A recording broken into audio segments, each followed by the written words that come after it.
प्यारे विद्यार्थियों, हम देख रहे हैं सामाजिक विज्ञान का सेट 1। इससे पहले मैंने साइंस का, संस्कृत का, मैथमेटिक्स का सेट 1 डाल दिया और सेट 2 डाल दिया है साइंस का भी। तो यानी साइंस के 2 सेट डाल दिए हैं। उसके अलावा बहुत सारे वीडियो डाले हैं। वीडियो की लिंक डिस्क्रिप्शन बॉक्स में 10th क्लास की प्लेलिस्ट है, उसको खोलते ही आपको सारी वीडियोस दिखाई देंगी, तो उनको देख लेना। और मैं गारंटी देता हूं, अगर आप सारे वीडियोस देख रहे हैं, अगर आप सितंबर से मेरे साथ बने हुए हैं, तो आपके एग्ज़ाम में 90+ स्कोर आएगा। 100 में से 90 से ऊपर नंबर आएंगे। लेकिन पढ़ना पड़ेगा। जो मैंने पेपर डाले हैं उनको पढ़ लिया तो काम हो गया आपका, क्योंकि मैंने वो पेपर भी डाले हैं जो अलग अलग ज़िलों में सावधि परीक्षा के तौर पे हुए हैं, जैक बोर्ड द्वारा लिए गए हैं। क्योंकि आपके स्कूल में नहीं लिए गए हैं, ज़रूरी नहीं है कि आपके स्कूल में लिए जाएंगे, लेकिन मैंने जहाँ जहाँ हुए हैं वहाँ से पेपर आए हैं मेरे पास और मैंने सारे पेपर्स डाले हैं। अगर आप चैनल पर बने हुए हैं तो आपने देखा भी होगा। पहले क्वेश्चन से स्टार्ट करते हैं। इसमें जो पहला क्वेश्चन है, इसमें पूछा गया है आपसे, फ्रांस की क्रांति कब हुई? तो 1789 ईस्वी में। घ ऑप्शन आपका करेक्ट हो जाएगा।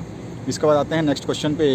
नेक्स्ट क्वेश्चन जो है, सामाजिक उपबंध यानी कि सोशल कॉन्ट्रैक्ट जो है वो नामक पुस्तक किसने लिखी थी? तो रूसो ने लिखी थी। का ऑप्शन करेक्ट हो जाएगा। तीसरा क्वेश्चन है, यंग इटली सोसाइटी की स्थापना किसने की थी? तो मैजिनी ने की थी। ख ऑप्शन करेक्ट हो जाएगा। चौथा क्वेश्चन है, इटली का एकीकरण कब पूरा हुआ था? तो 1861 में इसको पूरा किया गया था। अब आगे बढ़ते हैं नेक्स्ट क्वेश्चन की तरफ।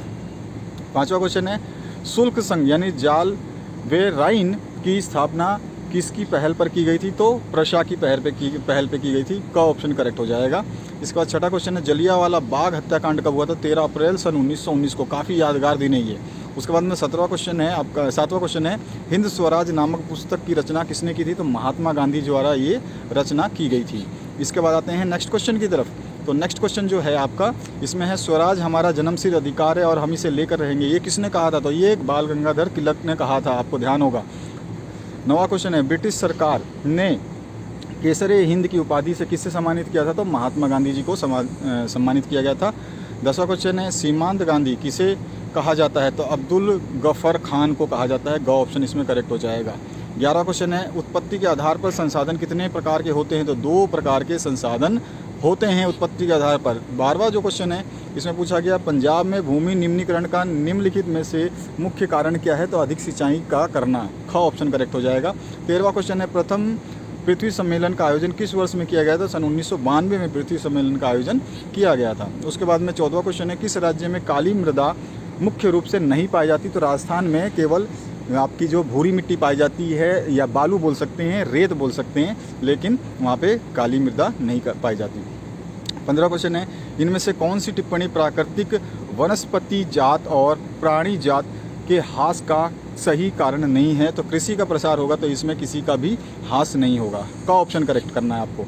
16वां क्वेश्चन है, बाघ परियोजना की शुरुआत किस वर्ष हुई? तो सन 1973। ख ऑप्शन आपका इसका करेक्ट है। इसके बाद में आते हैं नेक्स्ट क्वेश्चन, अंतर्राष्ट्रीय प्राकृतिक संरक्षण और प्राकृतिक संसाधन संरक्षण संघ के द्वारा विभाजन में किस श्रेणी को रखा गया था? तो इनमें से सभी श्रेणी को रखा गया था, जिसमें संकटग्रस्त जातियां थीं, लुप्त जातियां थीं और दुर्लभ जातियां थीं। ठीक है। 18वां जो क्वेश्चन है, 14वीं शताब्दी में किसने दिल्ली में श्री फोर्ट क्षेत्र में जल की सप्लाई के लिए हौज खास का निर्माण करवाया था? तो यहाँ पे ऑप्शन ही नहीं है, तो ऑप्शन नहीं है तो हम क्या लिखेंगे? खिलजी। खिलजी इसका राइट ऑप्शन है, आपका ध्यान रखना है आपको। 19वां जो क्वेश्चन है, इसमें है आपका, निम्नलिखित में से कौन सा वक्तव्य बहुउद्देशीय नदी परियोजना के पक्ष में दिया गया तर्क नहीं है? तो घ ऑप्शन इसमें आपको करेक्ट करना है। इसके बाद 20वां जो क्वेश्चन है, इसमें पूछा गया, सरदार सरोवर बांध किस नदी पर बनाया गया? तो सभी को पता है, मैंने पिछला क्वेश्चन पेपर सॉल्व कराया, उसमें से काफ़ी क्वेश्चन आए हैं। सावधि परीक्षा के जांच के मैंने पेपर जो डाले उनको देखना मत भूलना, बहुत पछताओगे, तो उसको जरूर देखना। लिंक वीडियो के डिस्क्रिप्शन बॉक्स में 10th क्लास की प्लेलिस्ट खोल लेना, बस आपको सब कुछ मिल जाएगा। सब कुछ, वो चीज़ जो आपको ज़रूरत है और वो चीज़ जो आपको पास क्या फर्स्ट डिवीज़न या फिर बोल सकते हैं मेरिट में भी ला के खड़ा कर सकती है, अगर आप चाहें तो यहाँ पे नर्मदा नदी हो जाएगा। इसके बाद 21वां क्वेश्चन है, सामान्यतः किसी देश का विकास किस आधार पर निर्धारित किया जाता है? तो उसका प्रति व्यक्ति आय भी देखा जाता है, स्वास्थ्य भी देखा जाता है और औसत साक्षरता दर भी देखा जाता है। उपरोक्त सभी ये भी क्वेश्चन जो मैंने अभी पेपर डाला था 2 दिन पहले, उसमें आया था, सावधि परीक्षा का जैक बोर्ड ने लिया था वो पेपर।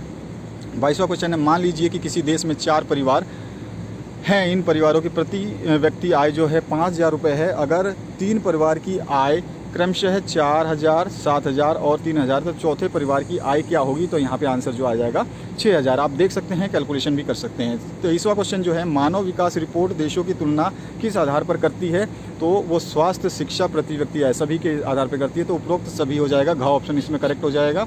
24वां जो क्वेश्चन है, एक वर्ष में पैदा हुए प्रति 1,000 बच्चों में जीवित में से एक वर्ष आयु से पहले मर जाने वाले बच्चों की संख्या का क्या कहलाती है, तो शिशु मृत्यु दर की डेफिनेशन दी गई है। ये भी मैंने अभी जो आपके सऊदी परीक्षा हुई थी जैक बोर्ड की सामाजिक विज्ञान का, उसको सॉल्व किया था, तो उसमें ये क्वेश्चन भी था।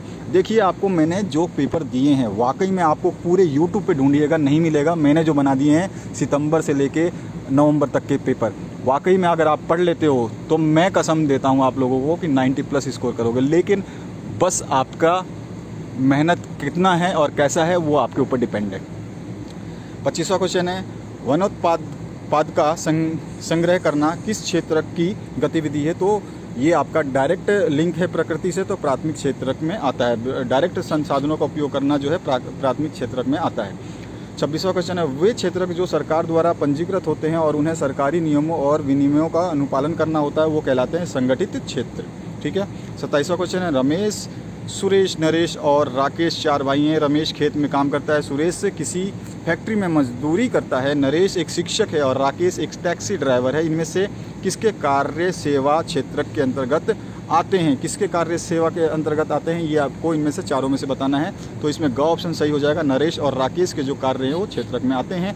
28वां जो क्वेश्चन है, रोहन एक अकुशल बेरोजगार युवक है, वह रोजगार की गारंटी देने वाली सरकारी योजना मनरेगा के तहत अपना पंजीयन कराता है। रोहन को वर्ष में कितने दिनों का रोजगार की गारंटी मिलती है, तो आपको जो मनरेगा है वो 100 दिनों की रोजगार देती है। ग ऑप्शन इसमें करेक्ट हो जाएगा। 29वां क्वेश्चन है, एक खेत में लक्ष्मण और उसके परिवार के 4 व्यक्ति काम करते हैं, जिसमें सालाना 20 क्विंटल गेहूं का उत्पादन होता है। लक्ष्मण के चचेरे भाई करण ने एक वर्ष तक लक्ष्मण और उसके परिवार साथ मिलकर कार्य किया, परंतु उस वर्ष कुल उत्पादन में कोई वृद्धि नहीं हुई, तो कारण की परिस्थिति को किस श्रेणी में रखा जाएगा, तो ये मौसमी बेरोजगारी में आ जाएगा। ठीक है, का ऑप्शन करेक्ट हो जाएगा। 30वां क्वेश्चन है, अर्थव्यवस्था में प्रत्येक क्षेत्र के अंतिम उत्पाद की ही गणना क्यों की जाती है, दोहरी गणना की समस्या से बचने के लिए। 31वां जो क्वेश्चन है, इसकी बात करूं मैं, तो सत्ता की साझेदारी से संबंध में निम्नलिखित में से कौन सा कथन असत्य है, असत्य बताना है, तो ग ऑप्शन इसमें असत्य है। यह अस्थिरता और आपसी फूट को बढ़ाती है, यह इसमें कथन गलत है। 32वां है, निम्न में से कौन बेल्जियम का एक भाषीय समूह नहीं है, तो स्पेनिश जो है एक भाषीय समूह नहीं है। ख ऑप्शन करेक्ट हो जाएगा। 33 नंबर क्वेश्चन है, स्वतंत्र राष्ट्र बनाने के बाद श्रीलंका में किसे राजभाषा घोषित किया है, तो सिंहली को कहा गया था। घ ऑप्शन इसमें करेक्ट करना है, डी ऑप्शन करेक्ट है।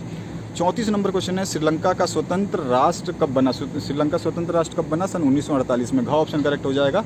35 नंबर है, निम्न में से कौन संघवाद की एक विशेषता नहीं है, तो ग ऑप्शन इसमें करेक्ट हो जाएगा। विभिन्न स्तरों की सरकारों के अधिकार क्षेत्र संविधान में स्पष्ट रूप से वर्णित नहीं होते, ग ऑप्शन करेक्ट हो जाएगा। 36 नंबर जो क्वेश्चन है, निम्न में कौन भारत की अनुसूचित भाषा के रूप में शामिल नहीं है, तो अरबी भाषा जो है ये अनुसूचित भाषा में शामिल नहीं है भारत के अंदर। उसके बाद में 37 नंबर जो क्वेश्चन है, निम्न में कौन सुमेलित नहीं है, तो स्थानीय सरकार और अवशिष्ट अधिकार जो है ये वाला सुमेलित नहीं है, घ ऑप्शन इसमें करेक्ट हो जाएगा। 38 नंबर है, भारत में विकेंद्रीकरण के संबंध में कौन सा कथन सत्य है, तो ख ऑप्शन इसमें सही होगा। वास्तविक विकेंद्रीकरण की दिशा में एक बड़ा कदम 1992 में उठाया गया, कौन सा कथन सत्य है, ये वाला। अब इसके बाद में हम बढ़ते हैं आपके 39 नंबर पे, निम्न में से कौन सुमेलित नहीं है, तो क, ख और ग दिया गया है और इसके सामने जो है ऑप्शंस दिए गए हैं। ठीक है, इसी तरह से घ है, इसका भी ऑप्शंस दिया गया है। तो यहाँ पे दबाव समूह जो कि राजनीति में सीधे भाग लेते हैं, ये वाला ऑप्शन जो है आपका सुमेलित नहीं है। ठीक है, ये वाला घ ऑप्शन।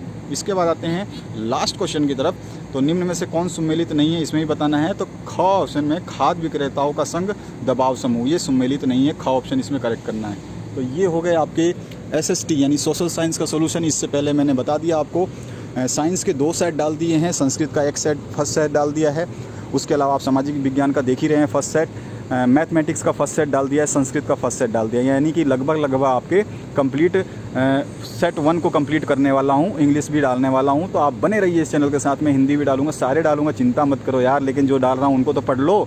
ऐसा नहीं है कि आप बोलो कि यार सेट 2 दे दो, सेट 3 दे दो, लेकिन सेट 4, 5 सब दूंगा, लेकिन आप कितना पढ़ पाओगे ये देखिए। तो आपके पास जितना समय मिलता है उसमें पढ़िए। जो सेट्स रेडी हो गए हैं उनको पढ़िए, उन पे टिक करिए, और जितने भी क्वेश्चन पेपर्स हैं उनको प्रिंट आउट करवाइए। जितने भी आपके मॉडल पेपर जारी हुए हैं सभी पे टिक करिए, फाइल बनाइए कॉपी की तरह। जैसे फाइल आती है 10 रुपये की मार्केट में फाइल आएगी, उसमें फाइल करके रखिए।